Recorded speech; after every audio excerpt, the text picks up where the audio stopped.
Winnipeg's finest sports exhibition games and entertainers will be there. Will you? Friday, June 28th and Saturday, June 29th. It's the launch of Winnipeg's Super Sports Network.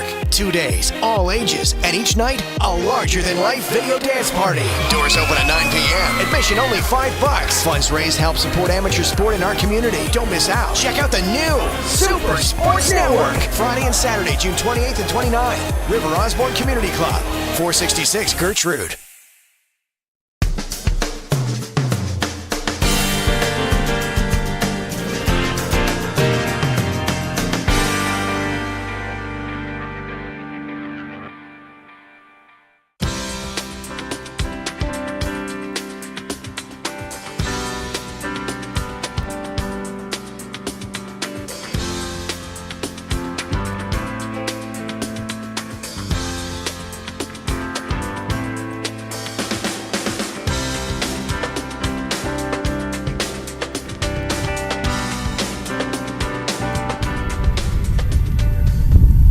Kevin, hey, thanks for having me. Anytime you do anything for community, Winnipeg, Manitoba, Canada Day, having kids out here playing some football, getting better, showing some skills, it's always good. We have various programs, and I say we, I'm one of many guys that I work with that have played professional. That we also mentor, so we have guys that are playing university that help us with programs. And the Charles River Bronco program is just one example of how we try and give back. We do a high performance program preparing them for football before they start in August. So myself, Lamar McGriggs, and Chuck Williams, a guy from the US that trains NBA and NFL players, we're lucky to have him here in the city. We put these kids through some rigorous training. We show a little bit of the soft stuff that we do, but we put them through hell for 2 hours twice a week. And eventually, once the season begins, they don't really have to do a lot of conditioning. The football is left for their coaches to do with them. So ironically, even though we are football guys, we're not coaching the football team because there's many programs that utilize our help, and we like to use our skills for everyone, not just one club. So that's the good thing about what we do. So we go all year round, and we help in many facets. Grassroots after-school programming, high performance training, club training. If it's involved with football, that's what we do. We're football guys, and I think it's really great that you guys are here actually covering what we do. I think it's needed, so I really appreciate you taking the time with us.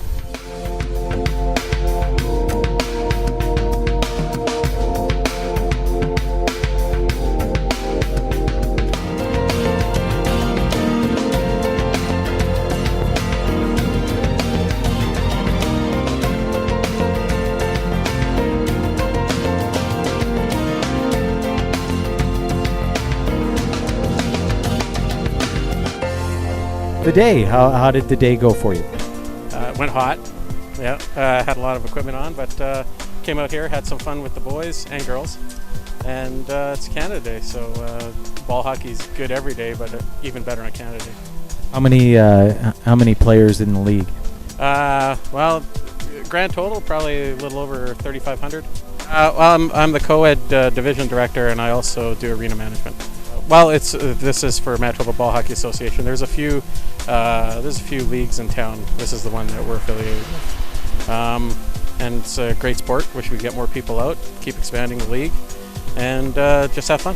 I guess co-ed comprises maybe 1/3, so I would say out of 3,500, you're probably looking at 500 women. Well, in a way, it basically runs all year round with short breaks in between, but they do have what's called Summer League and Winter League. Winter League starts in October till about March, and then Summer League starts, end of May? I'm a big fan of hockey. My dad wouldn't like me saying that, but I'm a huge hockey fan. I mean, it's in our blood here in Canada, in particular Winnipeg. When it's so cold, there's not much else to do than to pick up a stick and skate around on the ice. So, big fan of hockey, and I play myself, and but that's always part-time because this soccer is full-time for sure. Yeah, well, our participation is definitely there. The numbers are there, and we're making some good strides. As you can see, I'm a coach with the long-term player development model, which is taking place here throughout the city, and we're looking to give back at a really young age, get to them soon, and hopefully it'll develop. And I think the tools have been put in place for us for that to come to fruition. And so hopefully there'll be some good soccer players coming down the road. Well, the message would probably be to the parents. My message would definitely be to the parents, which is, the kids appreciate it. I think you know that so much, and they wouldn't be playing and we wouldn't be coaching if it wasn't for what you guys do. The kids just really enjoy it. Keep that in mind. It's just a game, and for every kid that makes it pro, there's so many of us that just want to play for the love of the sport. And your involvement in the game as parents is just, we can't say enough.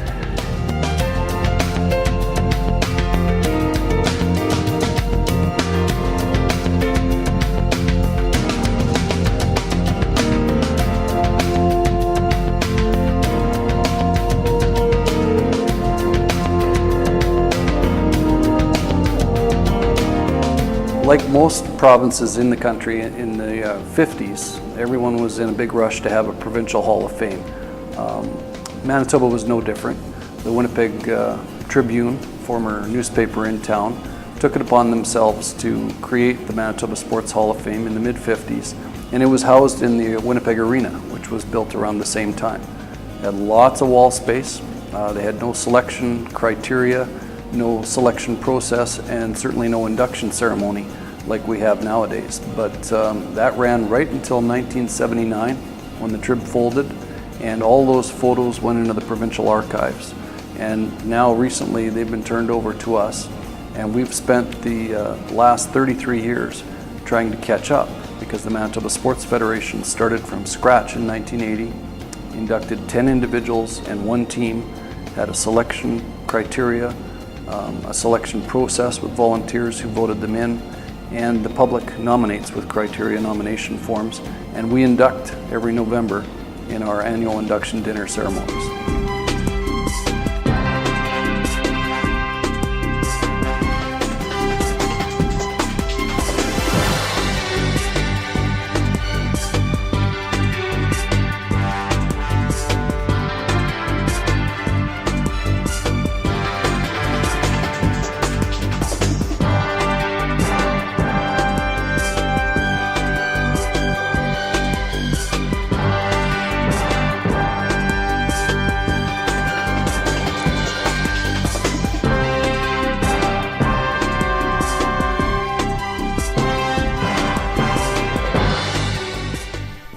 I first started in Adam, which was, I believe grade 4 or 5, and I started out as a running back, and then the next year I was one of the tallest kids, so they decided to put me at quarterback, and I had a lot of fun with it, so I stuck with it throughout the rest of my years with the Broncos, and it's been good. We've been to the playoffs quite a few times, I think every year, and done well. I've never been to the championship game, but we had some good success. I broke my arm in a game against Transcona last summer. It hasn't really affected my football performance much. I went through rehab really quickly, and I'm 100% now, so I didn't have any problems with my football playing.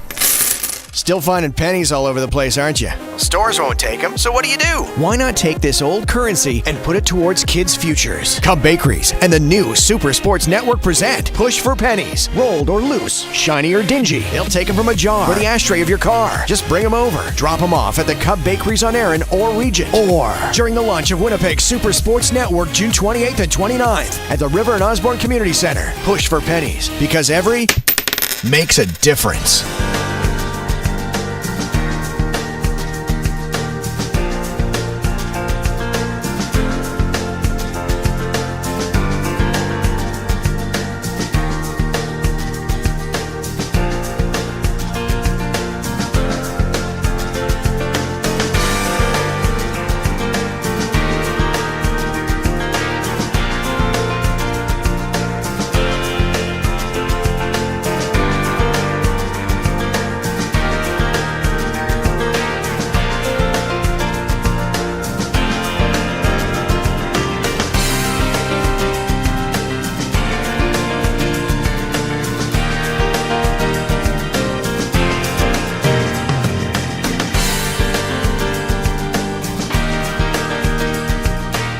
Definitely it's grown from when I first started. The level of coaching has certainly improved, and the level of competition has improved. We've gone to 4 competition classifications based on population, 4A right down to the small schools under 125 students, or the A category. So we've expanded that. We've gone to JV competition, volleyball and basketball. And just overall, the high school hockey started in about 15, 18 years ago. High school football has expanded tremendously in the last 7, 8 years, where there's 32 teams competing there now. So high school sports is continually growing. The product is improving, better coaching, and just kids, even though there's so much more for kids to do, we still have huge numbers participating, over 25,000 participants in high school athletic programs throughout the province. So pretty decent numbers, and the competition is really impressive.